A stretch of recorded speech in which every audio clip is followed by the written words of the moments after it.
Kasako Media, one power ahead. Hii ni yetu sote.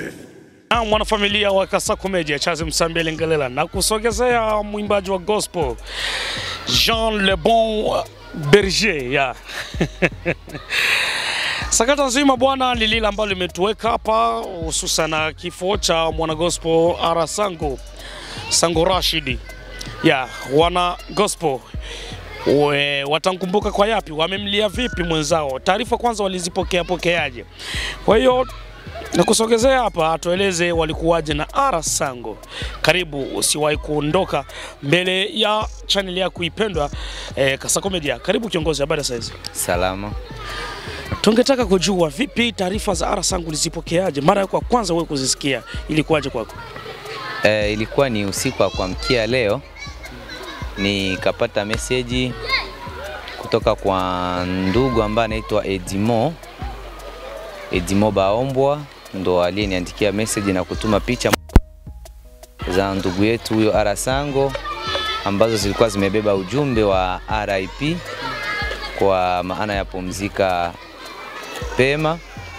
Kiukweli nilishikwa na butwaa, lakini pia nilishindwa niongee nini. Kiufupi, taarifa ya ndugu Rashidi Sango kibinafsi nimekwenda kuipokea kwa masikitiko makubwa sana. Kama mwimbaji mwenzangu wa gospel, nimekwenda kuumia zaidi kwa kuachwa na mpendwa wetu Rashidi Sango. Arasango mlikuwa mkijuana naye vipi? Ukaribu wenu ulikuwaje wewe na Arasango? Au siku hizi chache mliwahi kuwasiliana au mambo yalikuwaje? Arasango alikuwa ni rafiki kabisa, kwa maana tulifahamiana vya kutosha na Arasango. Lakini sasa mawasiliano yangu mimi na Arasango yalisuasua wakati ambapo alitoka hapa kwenda USA. Lakini mwaka huu sasa, ilikuwa mwezi wa pili, nikaona Arasango amenitesti kwenye mtandao wa kijamii Messenger. Mawasiliano yetu tena yakawa yamerudia kama hapo awali. Na mwezi huu wa 4 ambao tumeacha hapa, tarehe kama 5 hivi, aliwahi kunipigia simu Arasango. Nia na madhumuni ya simu hiyo ilikuwa kunipendekezea aidha kuomba tuwe na collaboration mimi naye, na alikaniomba ya kwamba nimuitikie wito huo ili tuweze kufanya kazi hiyo. Kwa gisi niliishi na Arasango, nilimwambia siwezi nikazungusha kichwa kwa ajili ya hiyo, ni kwako utoe idea, andika, pale utakapokuwa upo tayari basi utaniambia, tutafanya kazi hiyo. Lakini ndo hivyo, mipango ya Mungu. Kazi hiyo na tumai alikuwa tayari anaelekea kuiandaa ili tuweze kuifanya mimi naye, lakini matumaini yamegonga mwamba. Sisi tunapanga, Mungu naye ana vya kwake. So ndo hivyo. Kiufupi, Arasango alikuwa ni rafiki katika kazi, alikuwa ni mtu wa karibu katika kazi, tulishauriana mengi katika kazi, lakini ndo hivyo, hatuna budi kukubali matokeo. Yes. Pengo lake limeacha picha ipi ndani ya ulimwengu wa gospel, hasa kwa sisi ambao tupo hapa? Kwa upande wetu sisi ambao tupo hapa, kwa ndugu yetu Arasango, kiukweli pengo lake ni kubwa sana. Ni kubwa kwa maana Arasango, kwa yule ambaye aliishi naye kwa ukaribu sana katika kazi, ana mengi ambayo atakwenda kumkumbuka. Ni mengi sana. Kwa sisi ambao tuliishi naye kwa ukaribu zaidi kikazi, tunayo mengi ambayo tutakwenda kumkumbukia ndugu yetu huyo.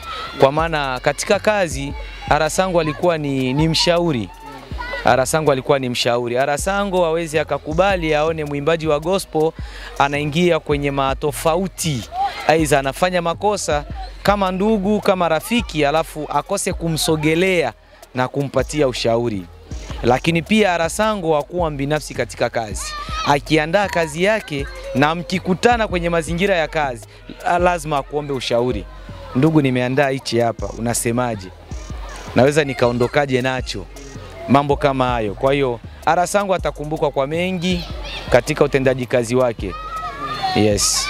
Ya, kwa wakati huu mgumu ambao wana gospel wanaopitia, ni nini ambacho ungeomba wana gospel wenzako mkifanye ili kiweke picha fulani kwa familia ya Arasango, kwa kuona mmeweka alama fulani kama vile kumlia mwenzenu na kumtakia aende salama huko anakokwenda? Kwa waimbaji wote wa gospel hapa nyumbani kwetu, nitakachoomba ni kwamba tusogelee familia ya Arasango, kwa maana kwanza ipo kwenye kipindi kigumu, kiasi kwamba ukiangalia kifo cha ndugu yetu huyu ni kifo ambacho ni cha kushtukiza, kwa maana hatukupata taarifa ya kwamba ni mgonjwa, si kwamba amepata ajali, lakini kwenda kukuta tu ghafla kwenye mazingira yale ambayo wamekwenda kumkuta, kadiri ya taarifa ambazo tumezipata, ni kitu ambacho kitaweka familia yake katika hali moja ambayo haitokuwa nzuri sana kisaikolojia.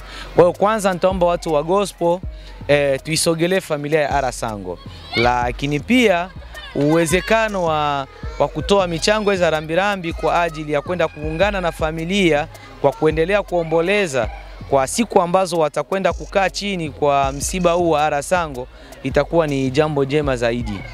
Yes. Okay, asante sana kwa muda wako. Neno lako la mwisho kabla hatujafunga kipindi chetu hichi?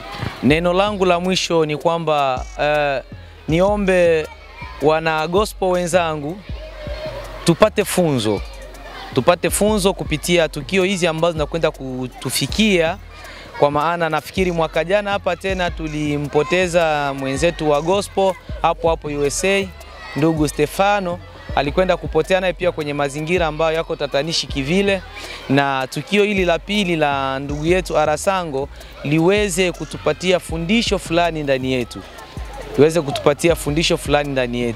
tuweze kumsogelea Mungu, tufanye kazi hii kwa moyo, tusiwe tuko mguu ndani mguu nje, hapana. Lakini pia tudumu katika maombi, tujiandae, kwa maana hakuna ambaye anajua siku wala saa ambapo rafiki yetu kifo atakwenda kumsogelea.